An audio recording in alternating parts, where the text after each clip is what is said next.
Hey guys, today we're sewing the perfect oversized sweatshirt. You can find the pattern on my Patreon page. The link is in the video description down below. If you don't want to miss the next sewing videos, feel free to subscribe to my channel, and if you like the sweater, I'm happy about every thumbs up. To sew the sweatshirt, I use my normal sewing machine, the Singer HD 6335M, and my overlock from Yuki, the MO50EN. If you only have a simple sewing machine, no problem at all. I will try to explain everything within this framework, and all the parts that I'm sewing with the overlock are just a nice extra. But what do we actually need to sew the sweatshirt? Approximately 2 meters of sweat fabric and 0.7 meters of cuff fabric. Sewing needles, stretch and universal, a normal presser foot and an edge presser foot, an iron, a pair of scissors, a seam ripper, a tape measure, chalk or a colored pencil, and a thread that matches the color of the fabric. Once we have all our utensils together, we need to prepare our pattern. To do this, we lay all the A4 pages in front of us in the correct order and cut everything perfectly along the edges. Then we need to glue all the small individual pieces together to make our final pattern pieces using sellotape. Now we can start with the cutting. I chose a thick white sweat fabric, which is perfect for the colder temperatures to come, and the fit of such a heavier fabric is also perfect for sweaters. First of all, we cut the cuff fabric.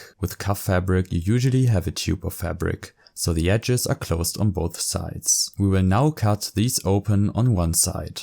We decide how many centimeters to cut based on the added height of our pattern pieces for the wrist cuffs, waistband and collar. First, we draw the outline of the wrist cuffs twice and then cut out our two pieces. For the waistband, we first have to cut the pattern piece in half because it is too wide, even for the unfolded fabric. We also draw the outline of the halved version twice and then cut out the two individual pieces. For the collar, we also trace the silhouette twice and then cut out everything. Now, I would recommend that you mark the wrong side of the cuff fabric, i.e. the side that will later be on the inside. That way you won't have any problems sewing it together correctly. The next step is to prepare all of our cuff pieces. To do this, we lay them on top of each other, right sides together, and clip the vertical edges. All 4 elements will look like this. Now we come to the cutting of the sweatshirt parts from the sweat fabric. The back and front sections are cut on the fold.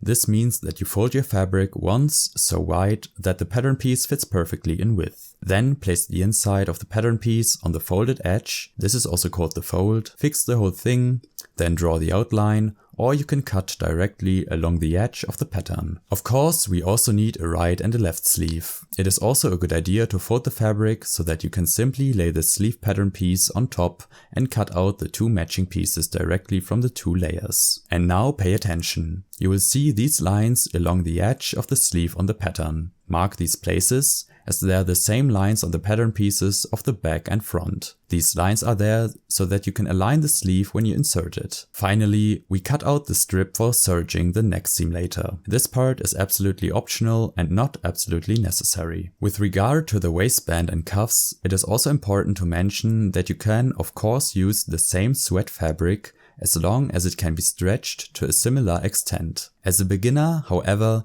I would rather choose the version with extra cuff fabric, as the subsequent stretching of the sweat fabric is really difficult. In the next step, we iron all our parts made of sweat fabric in an exemplary manner. This is to counteract the subtle shrinkage factor that will occur when the sweatshirt is washed for the first time. You can also counteract the curling of the edges of sweat fabric. You can also mark the wrong, i.e. inner side of the fabric for all cutout pieces, if your two sides of the fabric are very similar. This prevents you from accidentally sewing the wrong sides of the fabric together. Now let's prepare a few things, because in my opinion this is the most fun way to sew later. We take our prepared pieces of cuff fabric and sew the edges that have been fixed with clips together with a stretch stitch. You can check your instruction manual to see if your sewing machine has this function. If you don't have this function, I would recommend using a zigzag stitch. These types of stitches are important as our cuff pieces will be stretched a lot later on, and the fabric must be able to stretch with them. A normal straight stitch also works, but trust me, with an elastic stitch type you will have far fewer headaches in the long term. The cuffs are now folded in half and placed wrong sides together.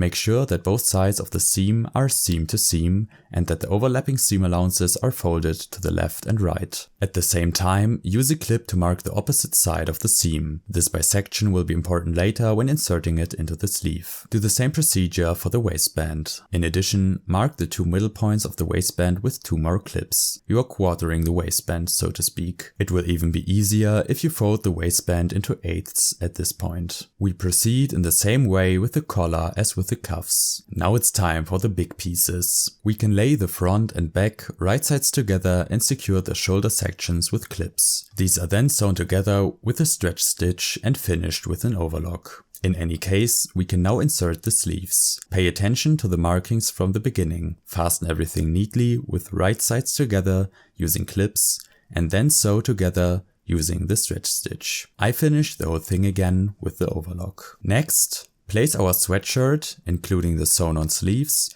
right sides together and secure both outer edges with clips, as these will also be sewn together with the stretch stitch in the next step and then be overlocked. Now we want to insert the cuffs. The sweater is still turned inside out. We attached the round cuff seam to seam. Just make sure that the open side of the cuff is attached to the edge of the sleeve opening with the 2 layers of fabric. We cut our sleeve opening in half and attach the other side of the cuff there. Now, when sewing on with the stretch stitch, we have to make sure that both divided sides are stretched sufficiently. To do this, pull the fabric apart evenly before and after the presser foot. If you can also remove this plastic part from your sewing machine, you should be able to slip the sleeve opening over it perfectly. The excess seam allowance is finished with the overlock. And for this piece, we also want to do top stitching for a professional finish. To do this, take an edged sewing foot, fold down the overlocked seam allowance at the cuffs, and then sew along the edge of the fabric on the right side,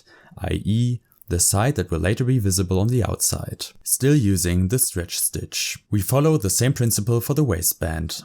It is best to eighth the underside so that all subdivisions are the same. When stretching and sewing the waistband, it is particularly important to ensure that all sections are stretched evenly. Here too, the excess seam allowance is finished with the overlock. And for the beautiful details, we also make our top stitch seam all the way around. Finally, let's turn our attention to the collar. To do this, we first divide it into 4 equal sections and do the same with the neckline of the sweater. Now the collar can be attached at these 4 points, right sides together, just like the other previous cuff pieces. When sewing with a stretch stitch, make sure that the sections are stretched evenly, and once you have gone around, finish the seam allowance with the overlock. Now place the strip for overlocking the neck seam right sides together on the back neckline and sew it in place close to the edge. Once this is done, you actually fold the strip over the overlocked seam allowance. But my sweat fabric is so thick that I had to decide to sew the strip in place